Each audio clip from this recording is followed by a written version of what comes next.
사람이 평생을 살아가는 동안에 가장 소중하고 가장 귀중한 생명 같은 한 가지가 있습니다.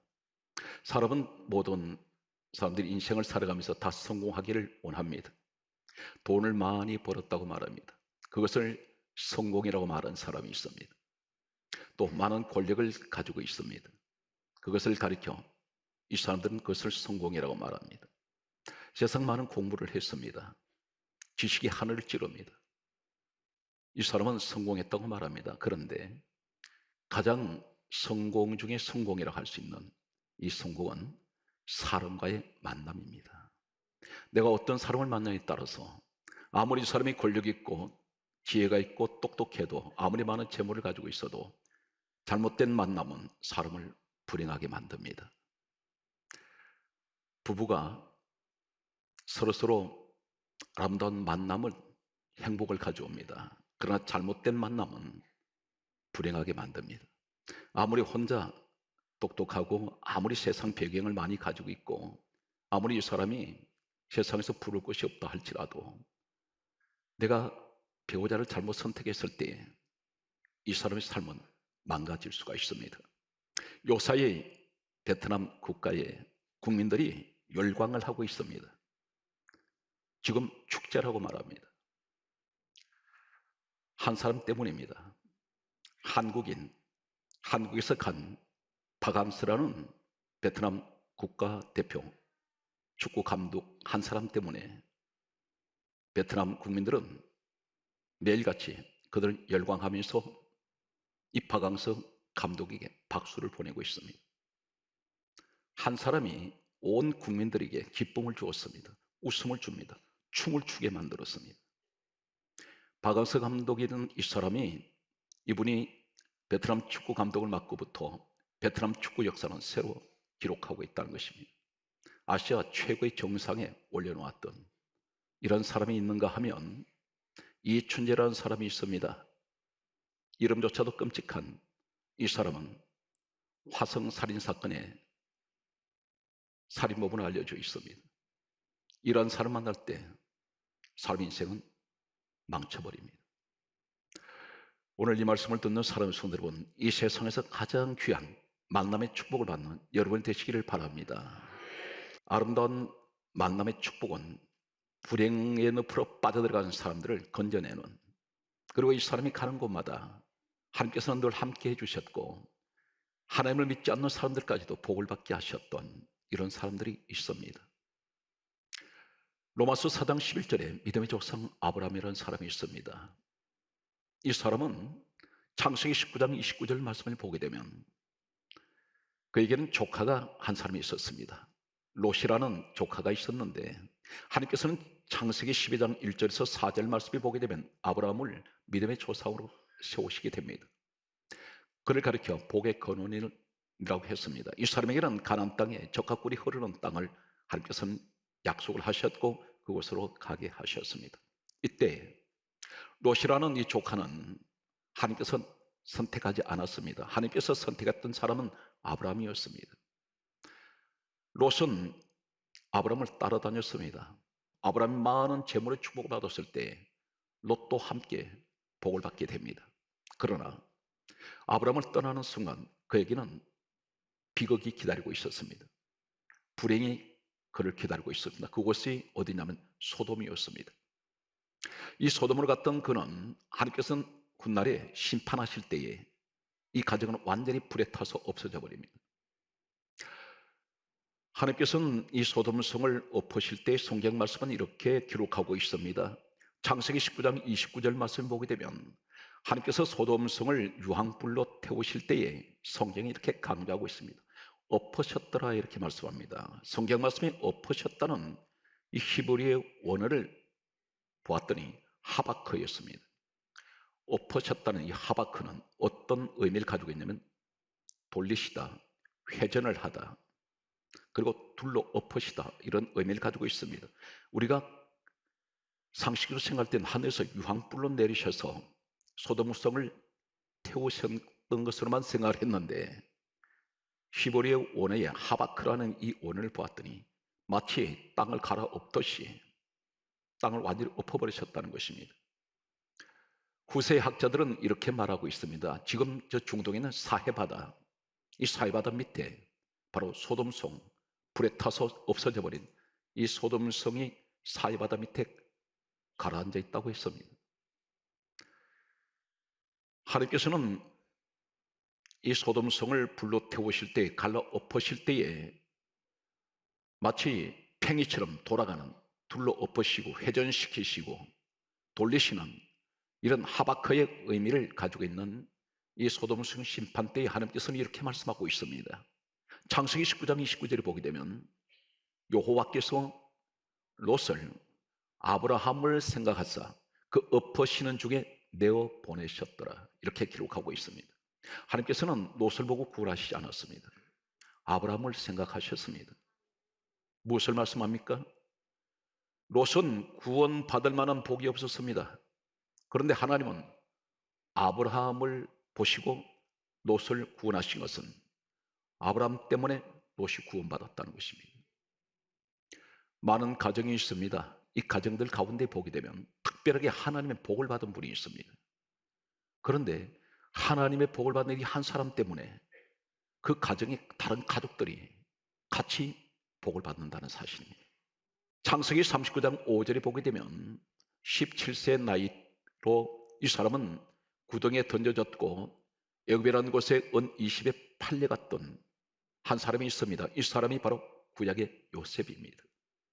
이 사람은 17세 때에 형들에게 그를 죽이기 위해서 구덩이에 던졌습니다. 그리고 이 사람을 죽지 않았을 때 구덩이에서 끌어내어서 은 20에 애굽으로 팔았습니다.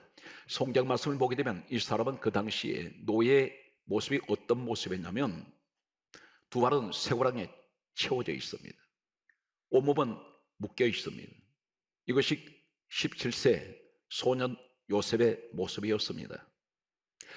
애굽이라는 것은 어떤 곳이냐면 하나님을 믿는 곳이 아닙니다. 하나님을 그들은 알지 못합니다. 우상들을 섬기고 있었습니다. 이곳에 노예로 팔려간 요셉은 당시 애굽을 통치하던 바로 왕의 제2인자라고 할 수 있는 12대장 보디발이라는 사람의 집으로 들어가게 됩니다.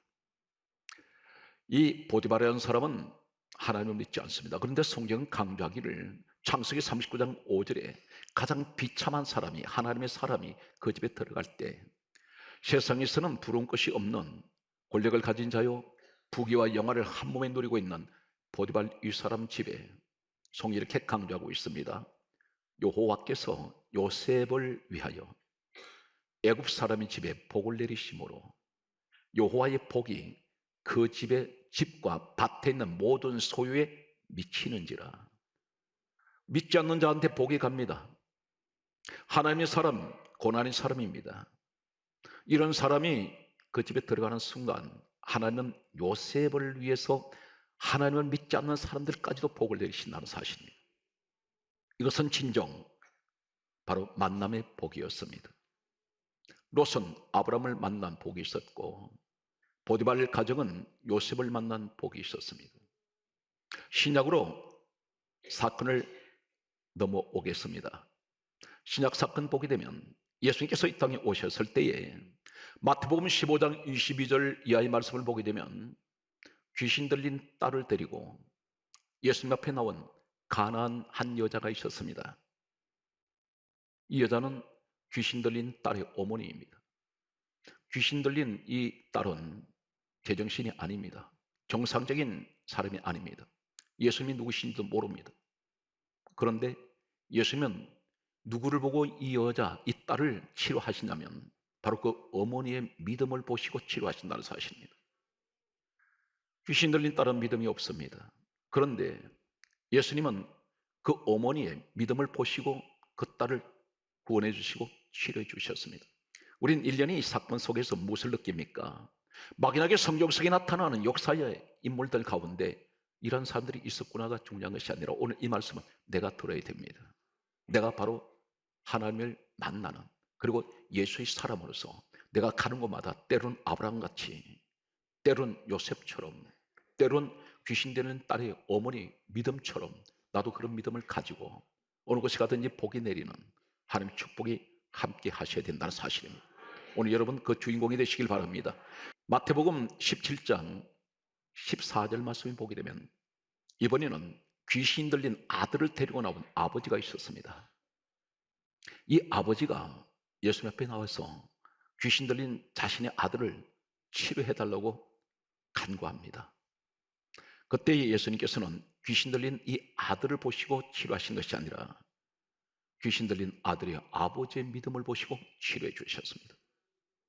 가장 행복한 부모님이 누구인가요? 가장 행복한 자녀가 누구입니까?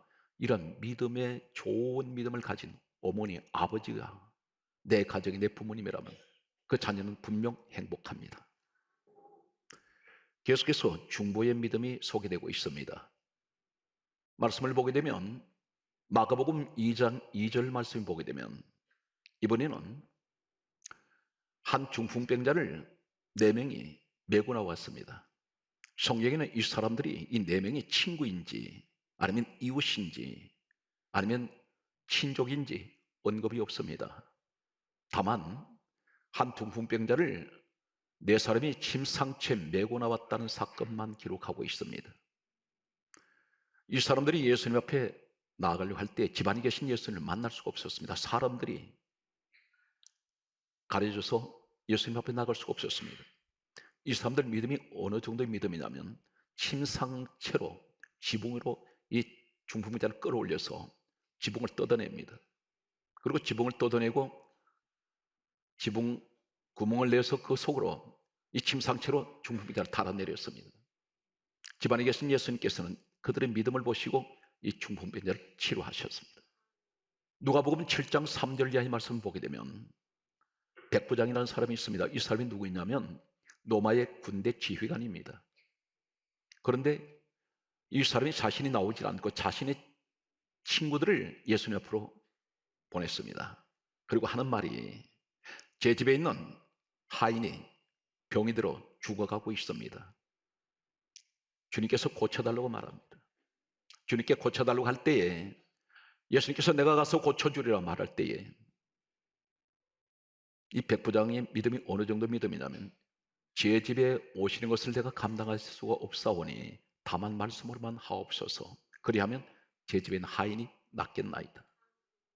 예수님께서 돌아보시면서 이렇게 말씀합니다. 이스라엘 중에 이만한 믿음을 가진 자가 내가 본 적이 없다. 그러면서 하시는 말씀이 가라 내 믿음대로 될지어다. 하인이 치료되었습니다. 요한복음 4장 46절 이하의 말씀 보게 되면 왕의 신하가 있습니다. 이 왕의 신하 아들이 가버나움이라는 곳에서 병들어 죽어가고 있습니다. 왕의 신하이면 권력을 가진 자입니다. 돈도 있습니다. 그런데 백방으로 자신의 아들을 고치려고 했지만 고칠 수가 없었습니다. 급기야 이 사람은 가나에 계신 예수님을 찾으러 왔습니다. 참고로 말씀드리면 가나와 가버나움은 이틀길 거리입니다. 지금같이 교통수단이 자동차나 기계를 이용하는 교통수단은 없습니다. 그들은 사막을 가로질러 가야 합니다. 이틀길을 걸어가야 합니다. 예수님 앞에 가서 이 왕의 신하가 하는 말이 제 아들이 병들어 죽어가고 있습니다. 고쳐주십시오. 할 때 주님께서 간단한 말씀을 합니다. 가라 내 아들이 살았느니라. 이 말씀 한마디를 듣고 그는 믿고 갔다고 했습니다. 이튿날 자신의 집에 가까이 도착했을 때에 하인들이 나와서 이렇게 말합니다. 아들이 열기가 떨어졌습니다. 다시 말해서 아들이 살았습니다. 그렇게 말합니다. 그때에 이 왕의 신하가 묻습니다. 그때가 언제쯤이냐 물었더니 어제 제7시에 열기가 떨어졌습니다. 이 사람의 생각하기를 어제 제7시라 하면 바로 가나에서 예수님께서 가라 내 아들이 살았다 말씀하신 그때인 줄 알고 그때 믿었던 그때였습니다. 그래서 온 가족이 다 예수를 믿었다고 성경에 기록하고 있습니다. 1년에 우리 이 사건을 보았습니다. 구약과 신약에 나타나는 역사의 거리를 두고 있는 수천 년 역사 속에 나타난 이 사람들의 모습 속에서 우리는 무엇을 배우며 무엇을 깨달아야 합니까? 내가 바로 오늘 이 말씀 속에 나타나는 가장 만남의 복을 줄 수 있는 이런 축복의 사람이 되어야 된다는 사실입니다. 이 시대에 하나님은 이런 사람을 찾고 있습니다.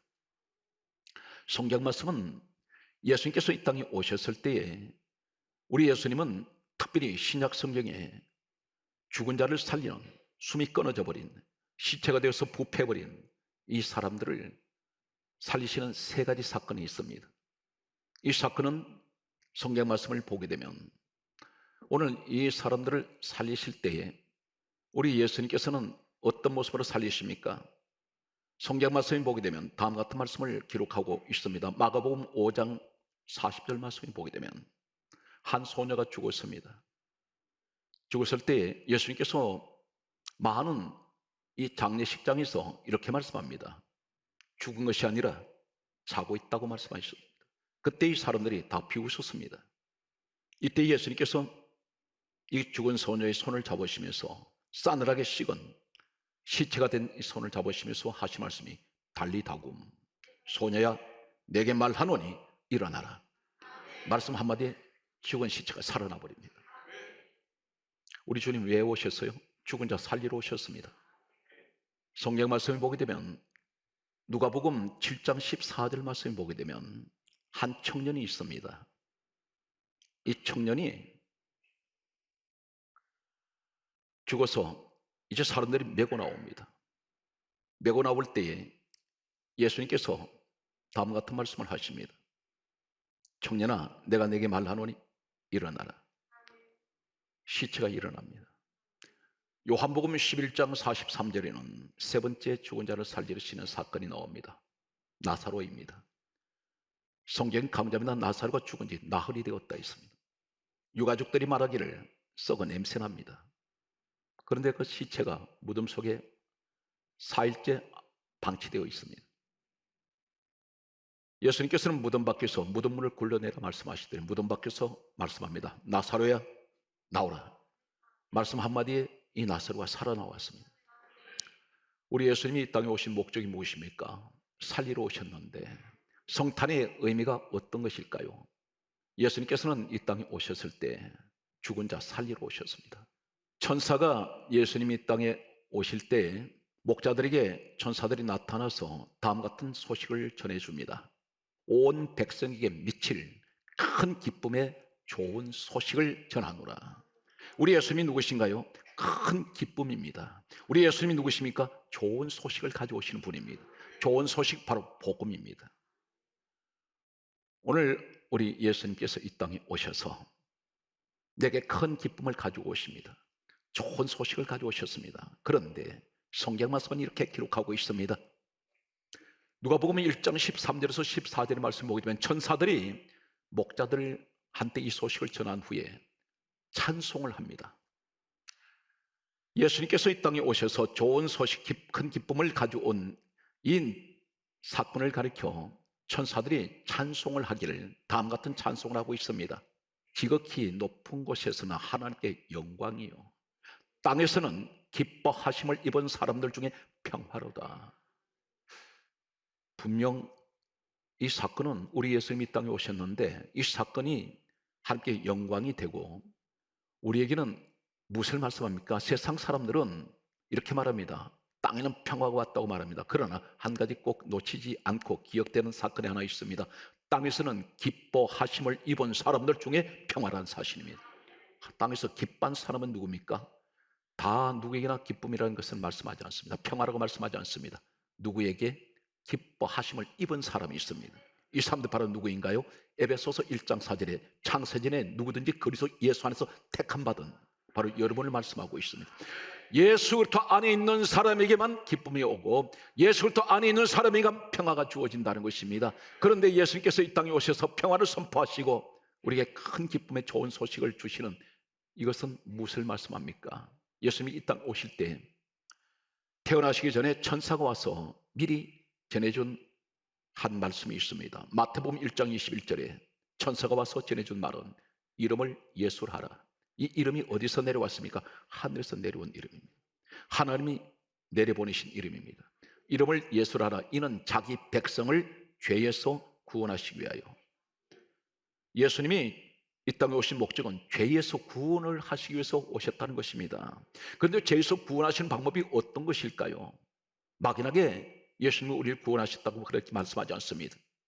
성경 말씀은 이 사실에 관해서 다음 같은 말씀을 하고 있습니다. 성경 말씀을 보게 되면 고린도전서 15장 3절은 분명히 이렇게 말씀합니다. 그리스도께서 우리 죄를 위하여 죽으셨다 했습니다. 예수님이 이 땅에 오시는 성탄의 그 목적이 무엇이냐면 우리를 죄에서, 하나님의 택한 백성을 위해서, 죄에서 우리를 구원하기 위해서 그분의 십자가에 죽으시기 위해서 오셨다는 것입니다. 이것이 성탄입니다. 춤추고 뛰놀아야 됩니까? 예수님 죽으러 오셨습니다. 누구 때문에? 내 죄 때문에 죽으러 오셨습니다. 오늘 중보자 예수, 디모데전서 2장 5절은 이렇게 말씀하고 있습니다. 하나님과 사람 사이에 중보는 한 분이시니 곧 우리 주 예수 그리스도를 말씀합니다. 중보자가 누구입니까? 하나님과 사람 가운데 계신 분이세요. 그분은 우리를 변호하시고 그분은 우리를 중재하세요. 무엇을 말씀합니까? 하나님 아버지께 우리 주님의 심정이 그렇습니다. 내가 이 백성들의 죄를 내가 다 뒤집어 쓸 테니 내가 십자가에 있었는데 아버지 내가 죽겠습니다. 그러므로 이 백성들을 용서해 주세요. 하나님과 죄로 가로막혀버린 이 죄의 벽에 내가 죽음으로 이것을 허물기 원합니다. 고린도 후서 성경 말씀은 그러므로 이렇게 말씀하고 있습니다. 5장 14절에 말씀하시기를 다음과 같은 말씀을 하고 있습니다. 그리스도께서는 우리 모든 사람을 따라서요 대신하여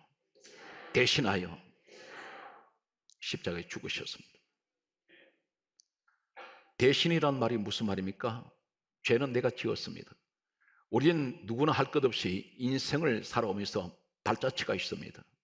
지나온 발자취 한 발자국 한 발자국 돌아봤더니 나는 대단히 정의롭고 의롭게 정직하게 진실하게 살았는 줄 알았더니 돌아봤더니 전부 추한 것밖에 없습니다. 발자국 한 발자국 내딛는 그 발자국 뒤를 돌아봤더니 나의 지난 날의 모습은 전부 죄투성입니다. 마치 누더기처럼 너덜너덜해진 걸레 같은 그런 인생을 나는 살아왔고 그 시간 속에 나는 지금까지 왔습니다. 그런데 죄는 내가 지었는데 죄값은 예수님이 치르시겠다는 것입니다. 우리를 죄에서 구원하시기 위해서 오신 그분이 바로 내 죄 때문에 그분은 십자가에 죽으러 오셨다는 것입니다. 십자가가 무엇인지 아십니까? 하늘과 땅 사이에 예수님 십자가가 세워졌습니다. 프로스입니다. 더하기입니다. 무엇을 더하실까요? 하나님과 죄인된 우리를 더해 주시려고, 하나 되게 해 주시려고.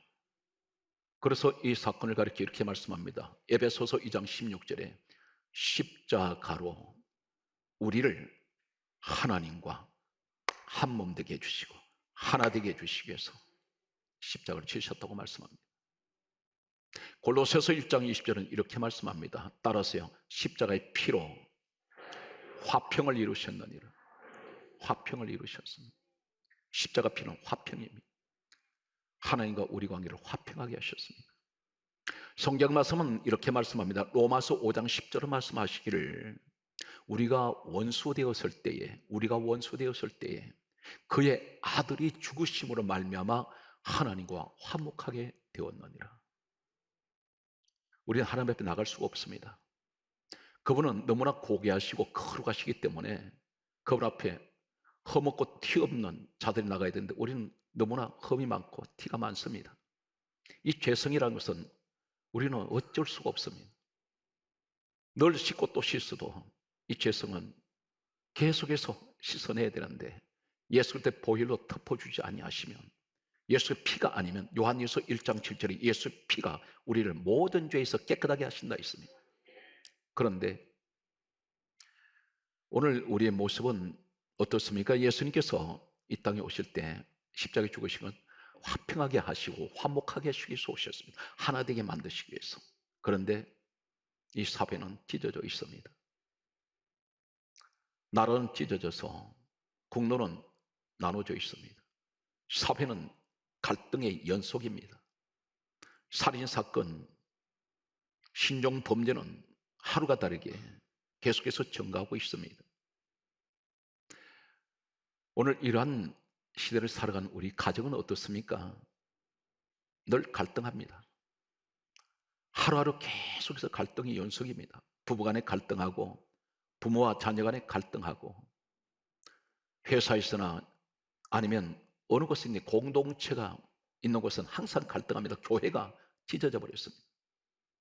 한국 교회 가장 많은 사랑을 외치는 곳이 교회입니다. 모든 종교 가운데 기독교를 가르쳐 사랑의 종교라고 말합니다. 그러나 오늘 기독교는 정오의 종교가 되어 있고 갈등의 종교로 전락시키고 있습니다. 누가 그렇게 만들었습니까? 주님의 가슴이 찢어집니다. 나는 하나 되기 위해서 왔는데, 내가 십자가에 죽었는데, 화목시키러 왔는데 다 찢어놓았습니다. 우리는 다시 한번 성탄의 의미를 되새겨야 합니다. 오늘 이 시대에 나는 하나님 자녀이고 나는 크리스찬입니다, 나는 교회 안에 나는 이런 직분을 가지고 있습니다, 말하는 분들이 있습니다. 그런데 그렇게 말할 수 있는 자신에게, 만약에 내가 나 자신에게 묻는다면 너는 과연 진정한 그리스도인인가? 이렇게 너는 진정한 하나님 자녀인가?